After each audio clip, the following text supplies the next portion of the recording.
You are a hunter, chasing down a monster that is infecting others with a virus. After some time, you take the monster, Gormagala, down. But after its death, it surprisingly evolves, turning into Shagaru Magala, an elder dragon that you must exterminate. You head to the top of a mountain where you face off against that same monster you've been chasing this entire time. Hunter versus monster, one last time. Safi Jiva, the adult form of Senojiva, is discovered and is causing mayhem. You are sent to take it down, and while fighting it, it unleashes a powerful supernova of an attack that eradicates anything it touches. Alright, I feel safe. That's cool. That's never not cool. Jesus. Alatrion, an elder dragon that is unstoppable no matter the circumstance, with only one way to defeat it. Days of suffering, and finally, victory. Oh yes! Let's go! Yes! Sometimes the real enemy is the hunter right beside you. Why are you watching me die? What are you doing, Rudy? I'm dizzy again! What is wrong with you?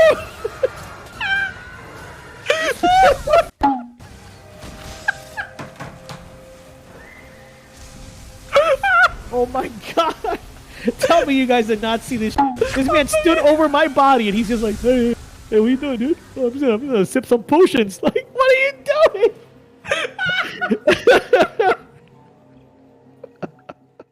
These are all memorable moments from Monster Hunter, the 20-year-old premier action hunting series from Capcom.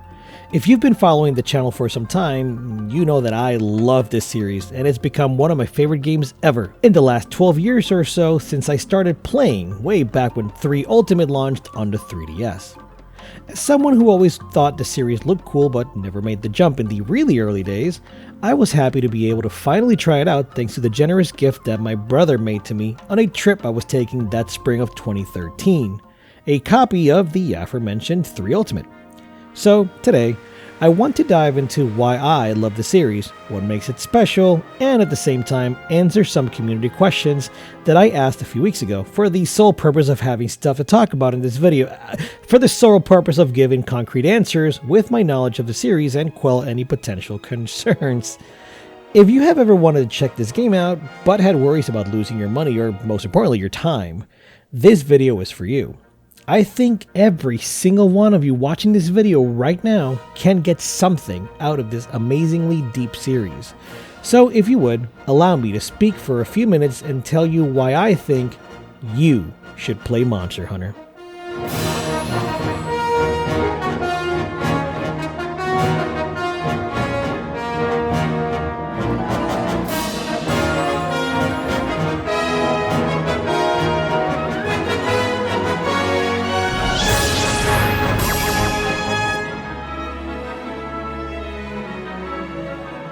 First, let me tell you a little more about Monster Hunter, for those of you who have no idea what it's about. I know, it's fine to live under a rock. We listen, we don't judge.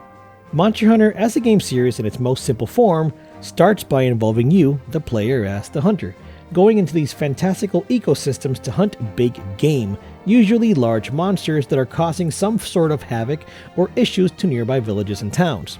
That's the basic premise of the story, or rather the scenario really, as the narratives so far in the series are rather simple and to the point. I don't want to call them an afterthought, but rather that the story in the series is a stepping stool to get you to the meat of the titles, which is to hunt. The goal of the game then, besides taking down these wonderfully inspired beasts, is to craft gear from their body parts in order to take down other, harder monsters. You rinse and repeat this, and then you have a formula for an incredibly addictive title. What really elevates Monster Hunter above other action games is the incredible attention to detail in like every single aspect of its designs. From the monsters themselves and how they interact with the environment, to all the tools you have at your disposal to the weapons you wield, everything works in tandem to deliver an experience quite unlike any other. Let me start by giving you an example. One of the early to mid-game low-rank monsters you'll hunt in any of the Monster Hunter games is going to be Rathian. a female flying wyvern that has been in the series since the very first game. Rathian's combat design is perfect to convey almost every aspect of how a player interacts within the hunt itself and with the environment and tools. First, let's talk about the unique properties of Rathian. It's a flying wyvern, like I mentioned before, and it can also breathe fire, inflicting the burn status, while also using its tail to inflict poison on your hunter. If this is your first time hunting this monster, you may fall for its tail swipe attack that causes the poison status more than once, and get pretty annoyed. So what do? What can you do? Well, you have a few options. Option 1. Use flash pods. These buggers, no pun intended, cause any monster in flight to tumble down to the ground in a daze, unable to move for a few seconds. This by itself isn't a huge deal, but the monster will be grounded for some time, reducing the amount of times that it does its poison tail swipe by a significant amount, if you time it right. Option 2. Traps. These suckers cause momentary loss of movement from a monster if they are grounded by trapping them in either electricity or a big hole in the ground. It's a good way to add more damage, or simply giving you room to breathe and heal, though real hunters will heal whenever a monster is attacking others. Option 3. Cut off the tail. After doing a certain amount of damage to the tail or other body parts, they will eventually break, and for the tail specifically, will sever, reducing the hitbox for any attacks that come from that appendage. This is the more time-consuming option, as it takes some time to actually cut it off, but it gives you a more permanent solution to your problem. And the fourth option. Wait, there's a fourth option? What the hell is it? Oh, right. Don't get hit. This will solve all of your problems. The best part about this example with the Rathian is that it's only one part of what makes the hunt so unique, but it really is just one layer of many. Another design choice that I love is that the monsters suffer from similar debuffs as the hunter. For example, after some time, your stamina meter will start shrinking, and the only way to gain it back is by eating. The monsters also have a stamina system, and as the hunt goes on, they begin to get hungry, start salivating, and slowing down.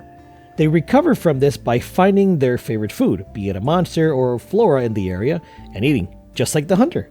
It's a very cool system and one that shows how important and connected the world feels. This also highlights another attention to detail that I think is worth noting. There are no health bars for the monsters. So what tells you the progress of the hunt? What shows you? Well, the monsters themselves. As you fight them, you'll begin to break different parts like I mentioned earlier, and that damage remains visible for the remainder of the hunt. Eventually, when the monster is at a very low health, they start limping away, and that's your sign that you're really close to the end of that hunt. These design decisions are another detail that elevate the hunting experience, in my opinion. The hunts themselves also have different levels of challenge. I mentioned the term low rank earlier, and that is in reference to the difficulty levels that exist in the game, of which there are 3. Low rank, high rank, and G rank, which is now called master rank. When you first start, you'll have access to what are called low rank quests, which are usually found as both village quests and hub quests. Village quests are your single player quests, and hub quests are multiplayer. I have said quest a lot, and I'm going to say it more. Village quests are typically the easier ones, offering tutorials and monsters that help get you acclimated with the many systems the game has to offer. Hub quests are a bit more challenging since they are designed with multiplayer in mind, but overall, all of the quests in low rank are going to be on the easier side.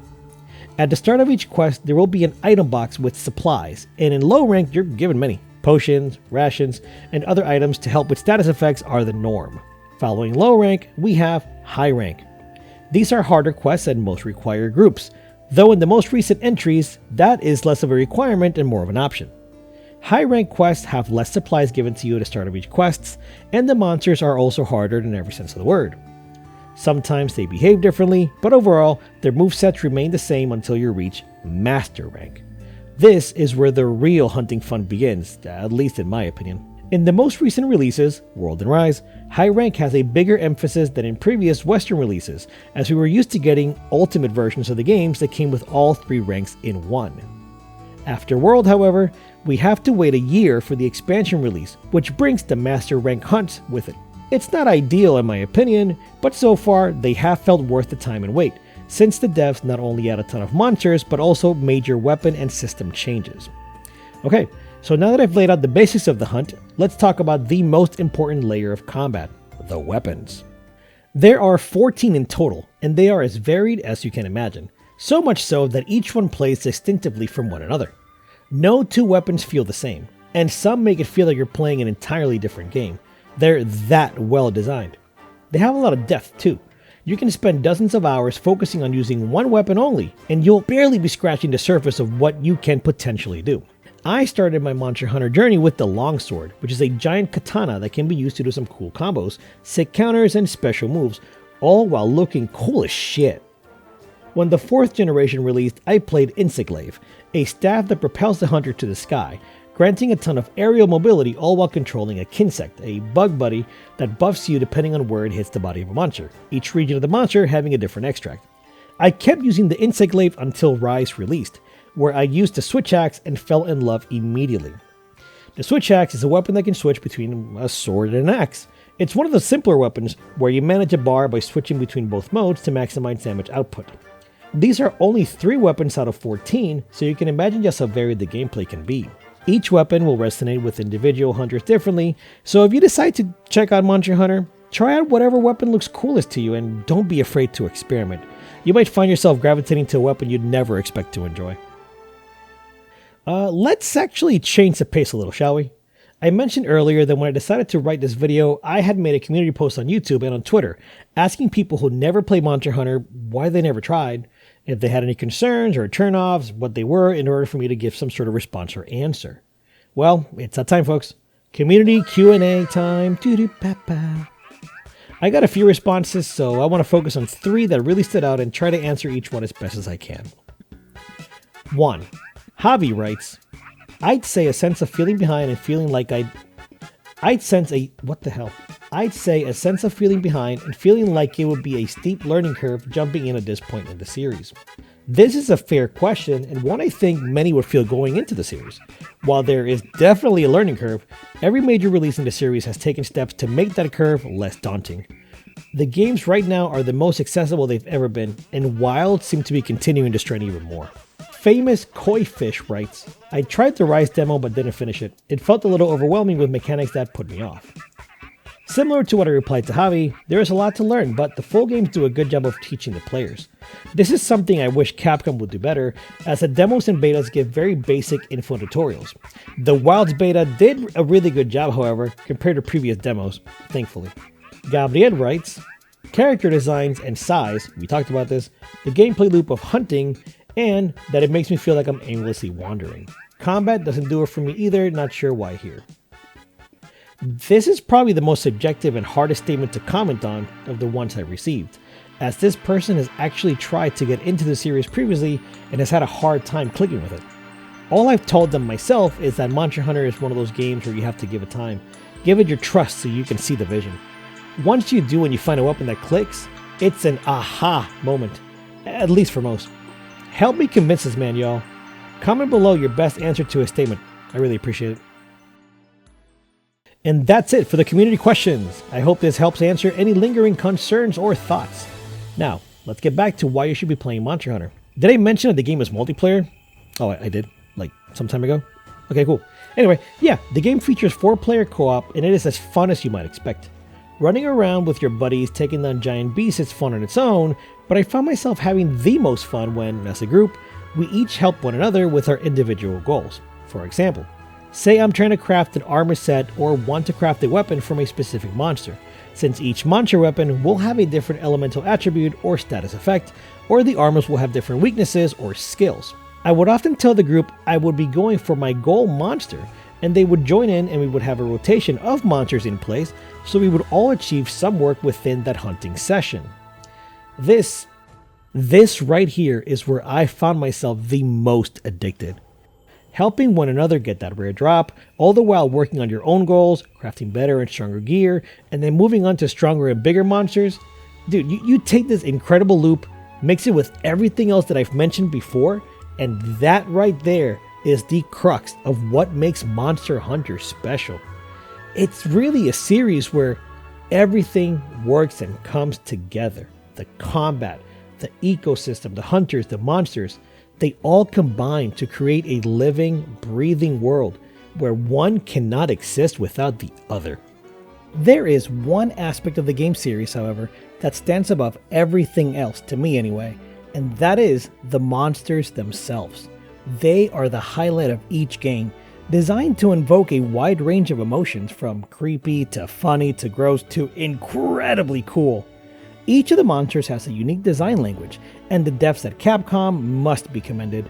Granted, not every large monster is a win, but the vast majority of them have something or another that makes them stand out. From the aforementioned Rathian and its green scales and edgy design, to the really silly and poop-throwing Congalala, the incredibly cool-looking Seregios with its sharp talons and wings, to the fan-favorite Lagiacrus, which needs to make a return in WoW to please your god.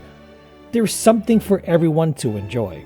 The monsters are also animated far better than I ever expected, and that was honestly one of the first aspects of the game's visual language that I noticed when I first started playing the series.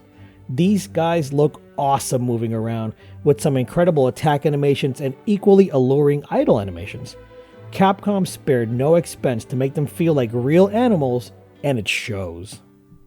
And with the monsters come the armor sets, each one taking distinctive design cues from the monsters you harvested, while also having elemental weaknesses and resistance based on those same monsters. On top of that, you also have armor skills and slots, the former being these perks that are tied to the armor themselves, which can greatly impact how you hunt, and the latter being spaces on the armor to put other pieces of equipment to either enhance the skills already on there, or new skills altogether. The tip of the iceberg that is the armor system in this series. In this video, I've tried to cover as much of the game that I think is unique as possible, but there are so many other systems at play. The hubs themselves have so many things to do and see. The armor and weapon skills, the food system, what breaking parts of the monsters do for drop rates, the desire sensor, cooking and eating mechanics, palico mechanics. There is just so much to cover, but not enough time. I've tried to keep as much hyperbole as possible out of this video, but sometimes I can't help but gush. Monster Hunter really is special. There is quite literally no other series like it. Some have tried, most have failed, but one remains as strong and more popular than ever before. So, now that you know everything that I talked about, what are you waiting for? An entire world of adventure awaits you, so take the dive and jump into one of the best game series out there right now. Go and play your first Monster Hunter.